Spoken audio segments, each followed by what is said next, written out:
Hello မင်္ဂလာပါရှင်ဒီနေ့ sharing လုပ်ပေးမယ့်အကြောင်းအရာလေးကတော့ Microsoft Word မှာစာပြင်လေးအခြေခံလေးကို sharing လုပ်ပေးမှာဖြစ်ပါတယ်အဲ့ဒါဆိုရင်စလိုက်ရအောင်နော်အရင်ဦးဆုံး blank file တစ်ခုကိုယူမယ်နော်ဒီဟာလေးကို click ပေးလိုက်မယ်ဒါဆိုလို့ရှိရင်စာရိုက်ရမယ့်စာရွက်ရပြီပေါ့နော်အဲ့မှာဘာစလုပ်မလဲဆိုလို့ရှိရင်အရင်ဦးဆုံးကိုရိုက်မဲ့စာရွက်မှာကိုကဘာ font ကိုသုံးပါလဲပေါ့နော်အဲ့ဒါကိုအရင်စဉ်းစားမယ်အခုမြန်မာပြည်မှာသုံးနေတဲ့ font ကရောက်တော့ပြည်ထောင်စု font ပေါ့နော်နောက်ပြီးလို့ရှိရင် site ကရောက်တော့ site 73အဲ့ဒီပြည်ထောင်စု font နဲ့ site 73နဲ့မရွေးခင်မှာဘာလုပ်ရမလဲဆိုလို့ရှိရင်ကိုရိုက်မဲ့စာရွက်ရဲ့တရွက်လုံးကိုဆိုလို့ရှိရင်select ပေးရမယ်ပေါ့နော် select ပေးရမယ်ဆိုလို့ရှိရင်keyboard မှာဆိုလို့ရှိရင် control A နဲ့သွားမယ်ပေါ့နော် control ရဲ့ A ကိုတွဲပြီးဖိလိုက်မယ်နော်ဒါဆိုလို့ရှိရင် control A ရရောက်တော့ select all ကိုပြောရနော်ဒီမှာအမဲရောင်လေးခဲရောင်လေးဖြစ်သွားရပါတော့ကာစာကဒါဆိုလို့ရှိရင်ရပြီကိုပြောင်းခြင်းနဲ့ကိုရိုက်ခြင်းနဲ့ font ကိုရွေးမယ်ပြည်ထောင်စုကိုရွေးမယ်နောက်ပြီးလို့ရှိရင် site ကရောက်တော့73 site က73အဲ့လိုမှမဟုတ်ဘူးဆိုလို့ရှိရင်ဒီမှာလည်းရွေးခြင်းတာကိုရွေးလို့ရတယ်เนาะဒါပေမဲ့သူကရောက်တော့မကနန်းဆိုလို့ရှိရင်တော့ရိုက်ထည့်ပေးရမယ်เนาะဒါဆိုလို့ရှိရင်အခုဆိုလို့ရှိရင်ရပြီပေါ့နော်ရပြီဆိုလို့ရှိရင်ဒါကစာရိုက်လို့ရသွားပြီကိုရိုက်သမျှစာတွေအကုန်လုံးဒီပြည်ထောင်စု font နဲ့နောက်ပြီးလို့ရှိရင်site 73နဲ့လာမယ်ပေါ့နော်အဲ့ဒါတစ်ရွက်လုံးဖြစ်မှာပေါ့နော်အကယ်၍ကိုကပြောင်းကျင်နေဆိုလို့ရှိရင်တော့ select ပေးပြီးပြောင်းလို့ရတယ်เนาะဒါကိုနောက်ပိုင်းမှာထည့်ပြီးတော့ပြောသွားပေးပါမယ်ဒါဆိုလို့ရှိရင်အကျဉ်းလေးပေါ့နော်ရိုက်ပြပေးမယ်เนาะ RYDO crypto အချာအဲ့မှာဆိုလို့ရှိရင်မြန်မာစာကနေမို့အင်္ဂလိပ်စာကနေမြန်မာစာပြောင်းတာဖြစ်ဖြစ်မြန်မာစာကနေအင်္ဂလိပ်စာကိုပြောင်းတာပဲဖြစ်ဖြစ်ဒီ dose မှာတော့ control shift နဲ့သွားတယ်ပေါ့နော်ဒါဆိုလို့ရှိရင် control shift ကိုနှိပ်လိုက်လို့ရှိရင်ပြည်ထောင်စု font နောက်ထပ်ငယ်ရွေးရိုက်နေတဲ့အင်္ဂလိပ်ကိုပြောင်းနေတယ်ဆိုလို့ရှိရင်နောက်ထပ် control shift ကိုပဲနှိပ်ပေါ့နော်ဒါဆိုလို့ရှိရင်ရပြီပေါ့နော်ဒီမှာတိုင်းရောက်တော့အကြောင်း control shift ကြောက်ကြခြင်းရိုက်ရင်ကြာမှာဆိုလို့ပေါ့နော် copy ကူးပြီးတော့ပဲတခါရယ် paste ချထားလိုက်မယ် paste ချပေးလိုက်မယ်เนาะအကျဉ်းရိုက်တဲ့ပုံစံလေးနဲ့ဒါဆိုလို့ရှိရင်ဒီလိုဖြစ်သွားပြီပေါ့နော်ဥမာထားလိုက်ပါတော့เนาะဒီလိုမျိုးပုံစံကိုစပြီးရိုက်သွားတယ်ဆိုလို့ရှိရင်ဒီပုံစံလေးနဲ့တူလာမှာပေါ့နော်ဒါဆိုလို့ရှိရင်စအရင်ဆုံးညှိကြမယ်ဒီမှာဆိုလို့ရှိရင်ခေါင်းစဉ်ပေါ့နော်ခေါင်းစဉ်ဆိုလို့ရှိရင် crypto အကြောင်းဆိုတဲ့ဟာလေးကိုပဲယူမယ်ဒါဆိုလို့ရှိရင်အကြောင်းရဲ့နောက်ကနေမှုပြီးတော့ enter လေးနှိပ်လိုက်မယ်အနားနှိပ်ပြီးလို့ရှိရင်ဒီခေါင်းစဉ်ကိုပေါ့နော် select ပေးမယ် select ပေးပြီးလို့ရှိရင် elect center ကိုရွေ့မယ်ရွှေ့မှာရောက်တော့ဒီမှာ home ထဲမှာရှိတယ်ပါလဲဆိုလို့ရှိရင်ဒီcenter ကိုဆိုလို့ရှိရင်ရွေးလိုက်မယ်နောက်ပြီးလို့ရှိရင်ခေါင်းစဉ်တွေကိုအများသောအားဖြင့်တော့ဘိုးလေးတွေတင်ကြအများတယ်ဘိုးတင်တာကဒီကိုဘိုးတင်ခြင်းတဲ့အကြောင်းအရာလေးကိုပေါ့နော်စာလုံးလေးကို select ပေးမယ် select ပေးတာကရောက်တော့လက်ညှိုးလေးနဲ့ဖိပြီးတော့ဆွဲလိုက်ရုံပဲเนาะနောက်ပြီးလို့ရှိရင်ဒီမှာရှိတယ် home ထဲမှာပဲရှိတယ်ဒီမှာ B ကိုနှိပ်လဲရတယ်အဲ့လိုမှမဟုတ်ဘဲနဲ့ keyboard မှာပဲသုံးချင်တယ်ဆိုလို့ရှိရင်လည်း control B ပေါ့နော်အဲ့ဒါ shortcut ကိုသုံးလဲရတယ်เนาะဒါဆိုလို့ရှိရင်ရပြီစာပိုက်ခွဲကြတယ်ပေါ့နော်မြန်မာစာတွေမှာဆိုလို့ရှိရင်လည်းစာပိုက်ခွဲကြတယ်ဒီမှာစာပိုက်ခွဲပြီဆိုလို့ရှိရင်ဘယ်လိုစခွဲမလဲဆိုလို့ရှိရင်အိမ်မှာလာတာရောက်တော့ဒီအတုံးလေးပေါ့နော်ဒီအတုံးလေးကအသက်ဒီမှာဆိုလို့ရှိရင်အပေါ်တစ်ခုရယ်အောက်တစ်ခုရယ်ဆိုပြီးနှစ်ခုပဲမြင်နေပေါ့နော်ဒါဆိုလို့ရှိရင်ခွဲပြီးတော့မြင်ရမှာအပေါ်မှာတစ်ခု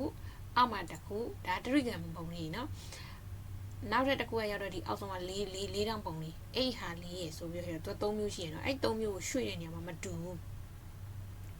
အခုကိုကစရွှေ့မယ်ဆိုလို့ရှိရင်ကရောက်တော့ဒီကနေမဟုတ်ဘူးပေါ့နော်ဒီအပေါ်ဆုံးအကြောင်းပဲရွှေ့နေတာဆိုလို့ရှိရင်အပေါ်ဆုံးကအတုံးလေးတစ်ခုတည်းကိုပဲရွှေ့သွားဒါဆိုလို့ရှိရင်ရပြီဒါမျိုးเนาะအဲ့လိုမှဒါဆိုလို့ရှိရင်ပြန်ကတ်လိုက်မယ်เนาะအဲ့လိုမဟုတ်ဘူးဒီစာပိုက်ကြီးတစ်ပိုက်လုံးကိုရွှေ့ချင်တာဆိုလို့ရှိရင်ရောက်တော့ဒီအောက်ကတရိကန်လေးကိုပဲမကိုင်းနဲ့เนาะမဖိနဲ့ဆိုတော့ဒီအောက်က4000တုံးလေးကနေစပြီးတော့ဖိသွားဒီလိုမျိုးဖိသွားကိုကစာပိုက်တစ်ပိုက်လုံးရွှေ့ချင်တာဆိုရင်တော့စာပိုက်တစ်ပိုက်လုံးကို select ပေးရမယ် select ပေးတယ်ဆိုတာကရောက်တော့လက်ညှိုးလေးနဲ့ဖိပြီးရခါရောက်တော့အကုန်လုံးဆွဲသွားလိုက်တာကိုပြောတာเนาะကဲအခုဆိုလို့ရှင်ဒါလေးကိုပြန်လုပ်မယ်နော်ကိုကအဲ့ဒီမှာဆိုလို့ရှိရင်စာညှိရလွယ်အောင်ဘယ်လိုလုပ်မလဲဆိုလို့ရှိရင်ဒီစာပိုက်တစ်ပိုက်လုံးကို ဘာလို့မလဲဆိုလို့ရှိရင် justify လုပ်မယ်လို့ခေါ်တယ်တပိုက်လုံးညှိမှဖြစ်တဲ့အတွက်ကြောင့်မလို့တပိုက်လုံးကိုဒီလက်ညှိုးလေးနဲ့ဖိပြီးခဲ့တော့အောက်ထိဆွဲသွားလိုက်เนาะ mouse ကိုဖိပြီးတော့အောက်ထိဆွဲသွားမယ်အဲ့မှာဒီ home နဲ့မှာပဲရှိတယ် justify ဆိုတာဒါလေးကိုပြောတာเนาะဒါလေးကိုနှိပ်လိုက်မယ်ဒါဆိုလို့ရှိရင်သူအဖြက်အတောင်နည်းနည်းညီဟိုစာလုံးညီသွားတယ်ဒီ baby side တွေညီသွားတယ်เนาะညီသွားပြီဆိုလို့ရှိရင်ကဲစာပိုက်ရေးစခွဲမယ်စာပိုက်ရေးစခွဲမယ်ဆိုလို့ရှိရင်ဒီကနေစပြီးတော့ဆွဲကြည့်မယ်ပေါ့နော်ဒီမှာကိုကတလက်မယူခြင်းဒီမှာတလက်မထိသွားလို့ရတယ်အကယ်၍တလက်မမဟုတ်ဘူးလက်မဝက်ပဲလို့ချင်တာဆိုရင်တော့ဒီမှာသွားမယ်နော်ဒီနေ့တော့လက်မဝက်မှာပဲယူမယ်ကဲဒါဆိုလို့ရှိရင်ငါရောက်တော့ဒါကတော့အကျဉ်းပြင်းလေးရပြီပေါ့နော်ဒါကြည့်လို့လှအောင်လို့ပြင်တာကရောက်တော့တဖြည်းဖြည်းကျွမ်းကျင်သွားတဲ့အခါမှာကိုကြိုက်တယ်လို့ဟိုကြည့်လို့လှအောင်ကိုကြိုက်တဲ့ပုံစံနဲ့ပြင်မယ်ပေါ့နော်အခုတော့ဒါရပြီအဲ့မှာဆိုလို့ရှိရင်ဒီမှာခေါင်းစဉ်လေးကိုအယောင်ပြောင်းခြင်းနေတာအယောင်ပြောင်းခြင်းနေဆိုရင်ကိုပြောင်းခြင်းတဲ့ဟာကိုဆက်လက်ပေးတယ်ဆိုတာရတော့လက်ညှိုးလေးနဲ့ဖိပြီးဆွဲသွားတာเนาะအဲ့မှာဆွဲပြီးပြီဆိုလို့ရှိရင်ဒီမှာအယောင်လေးထည့်မယ်ဒါလေးထည့်လိုက်မယ်ပေါ့နော်ခေါင်းစဉ်ကိုဆိုလို့ရှိရင်ဒီမှာခေါင်းစဉ်ကိုထောက်ကြည့်လိုက်ရင်ဒီမှာ site ကလည်းဒီမှာ73ဖြစ်နေတယ်နောက်ပြီးလို့ရှိရင်ဒါတွေကိုထောက်ကြည့်လိုက်တဲ့အခါမှာဆိုလို့ရင်ထောက်ကြည့်လိုက်ဆိုတာလက်ညှိုးလေးနဲ့ clip ဖိကြည့်လိုက်လို့ပြောတာเนาะအဲ့မှာဆိုလို့ရှိရင်လည်းဒီမှာ site 73ပဲပြနေတယ်အဲ့တော့တို့ကခေါင်းစဉ်ကိုနည်းနည်းလေးကြီးကျင်နေဆိုလို့ရှိရင်ဒီလိုယူလို့ရတယ်เนาะ select ပေးလိုက်ပေးပြီးတော့ဒီမှာမြားလေးနဲ့ဖိပြီးရခါတို့လေးဆွဲကြည့်လိုက်ဒါဆိုလို့ရှိရင်ကိုကြိုက်တဲ့ဟာfont လေးပေါ့เนาะဒီလိုမျိုးလေးလုပ်ကြည့်လိုက်ဒါဆိုလို့ရှိရင်စာလုံးအကြီးအသေးဒီလိုမျိုးလေးမြင်ရတယ်အဲ့လိုမှမဟုတ်ဘူးဆိုလို့ရှိရင်နောက်ထပ်ဘာလို့လုပ်လို့ရသေးလဲဆိုလို့ရှိရင်ဒီခေါင်းစဉ်ကို select ပေးထားလိုက်ကိုလိုချင်တဲ့နေရာပေါ့နော် select ပေးထားပြီးတဲ့အခါကျတော့ keyboard မှာရှိတဲ့ control နဲ့တွန့်ခွင်းလေးနဲ့ဆိုလို့ရှိရင်သုံးလို့ရတယ်ပေါ့နော်ဟိုမှာညာဘက်တွန့်ခွင်းဆိုလို့ရှိရင်ရောက်တော့စာလုံးကိုကြီးတာ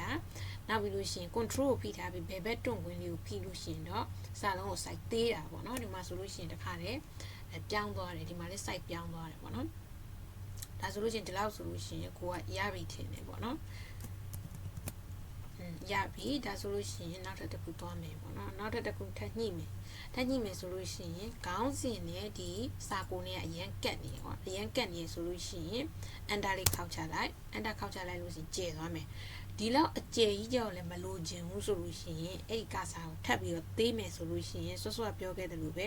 control နဲ့နောက်ထပ်တစ်ခါတွန့်ခွင်းလေးနဲ့ရှိတယ်အဲ့ဒီတွန့်ခွင်းကိုဆိုလို့ရှိရင်ဘယ်ဘက်ကတွန့်ခွင်းလေးကိုနှိပ်လိုက်ဒါဆိုလို့ရှိရင်သေးသွားမယ်เนาะအပေါ်ကိုတက်လာမယ်စာโอเคဒီလောက်ဆိုလို့ရှိရင်ရပြီထားလိုက်မယ်ဒီမှာဒီစာညှိတဲ့အခါမှာဆိုလို့ရှိရင်ထပ်ပြောမယ်เนาะဒီစာညှိတဲ့အခါမှာဆိုလို့ရှိရင်ဒီဟာရောက်တော့အရန်ကိုမျက်စိထဲမှာမြင်ရတာဒါပြုတ်နေတယ်ပေါ့เนาะကတ်နေတဲ့စာကြောင်းလေးတွေအဲ့ဒါကတ်နေတယ်ဆိုလို့ရှိရင်ဘယ်မှာကျဲမလဲဆိုစာကြောင်းကျဲမယ်ဆိုလို့ရှိရင်ဒီမှာလာပြီးကျဲလို့ရတယ်ပေါ့နော်ဒီမှာ 1.5 လို့2ဆိုလို့ရှိရင်ရောက်တော့အဲ့ဟိုကျဲသွားပြီပေါ့နော်ဒီမှာဒါဆိုလို့ရှိရင်ကျဲသွားပြီဒါကစာလုံးလေးတွေကိုမြင်ရတာရှင်းအောင်လို့ site ကိုကြီးပေးမယ်နော် site ကြီးပေးမယ်စာ site ကြီးပေးမယ်ဆိုလို့ရှိရင် control နဲ့တွန့်ခွင်းပေါ့နော်ညာဘက်ကတွန့်ခွင်းလေးနဲ့နှိပ်လိုက်တွဲနှိပ်ရမယ်နော်ဒါဆိုလို့ရှိရင်ဒီမှာဆိုလို့ရှိရင်ရပြီပေါ့နော်ဒါဆိုတမျက်နှာအပြည့်ရပြီပေါ့နော်ဒါဆိုလို့ရှိရင်ကြည့်လာတဲ့ပုံစံဖြစ်သွားတယ်ကဲဒါကြည့်မလာဘူးဆိုလို့ရှိရင်လည်းကိုယ်တိုင်ကြည့်လာတဲ့ပုံစံလုပ်လို့ရတယ်နော်ဒါပြန်ပြီးတော့နည်းနည်းဘာလုပ်လို့ရလဲဆိုလို့ရှိရင် control နဲ့ညာဘက်ကတွန့်ခွင်းလေးနဲ့နှိပ်လိုက်ဒါဆိုလို့ရှိရင်လည်းပြန်ပြီးတော့စာလုံးကသေးသွားရပေါ့နော်သေးသွားရဆိုလို့ရှိရင်တော့အပေါ်နဲ့တက်သွားမှာပေါ့နော်ဒါဆိုလို့ရှိရင်စင်ကြည့်ရပေါ့နော်နောက်ပြီးတော့ဒီဘေးမှာပေါ့နော်ဒီများသောအားဖြင့်က margin ကိုဆိုလို့ရှိရင်တက်လက်မှထားကြတာများတယ် margin ဆိုတာဒီအပိုင်းလေးတွေကိုပြောတယ်နော်အဲ့ဒါဆိုလို့ရှိရင်တက်လက်မှထားကြတာများတယ်ဒါပေမဲ့ကို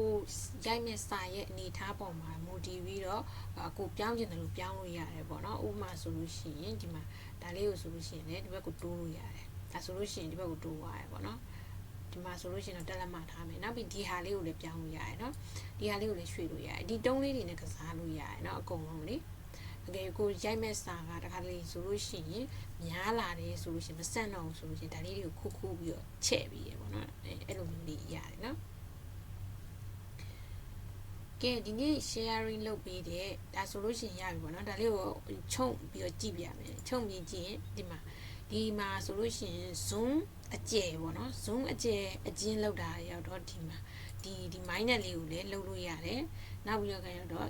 ကိုပြန်ချဲ့ခြင်းနဲ့ဆိုလို့ရှိရင်ဒီ plus ကိုလောက်တာပေါ့နော်စာရိုက်ရင်များသောအားဖြင့်100% မှာထားပြီးတော့ရိုက်ကြတာများတယ်အခုအားလုံးအကုန်လုံးမြင်အောင်လို့ပြန်ပြီးတော့ချုပ်ပြီးပြောတယ်ပေါ့နော်အဲ့အနောက်ကိုမလုပ်ဘဲနဲ့ဒီအားလေးကိုပဲကစားရင်လည်းရတယ်နော်ဒီတုံးလေးကိုပဲကစားရင်လည်းရတယ်โอเคထားပါတော့ဒီမှာဒါဆိုလို့ရှိရင်ရပြီပေါ့နော်ဒါကအခြေခံစာပြင်နည်းလေးဖြစ်ပါတယ်နောက်ထပ်အကျိုးရှိမဲ့နောက်ထပ်အသုံးဝင်မဲ့စာပြင်နည်းတွေကိုဆိုလို့ရှိရင်နောက်ထပ်ဗီဒီယိုလေးမှာ sharing လုပ်ပေးပါမယ်ပေါ့နော်ဒီနေ့တော့ဒီလောက်ပါပဲရှင်ကျေးဇူးတင်ပါတယ်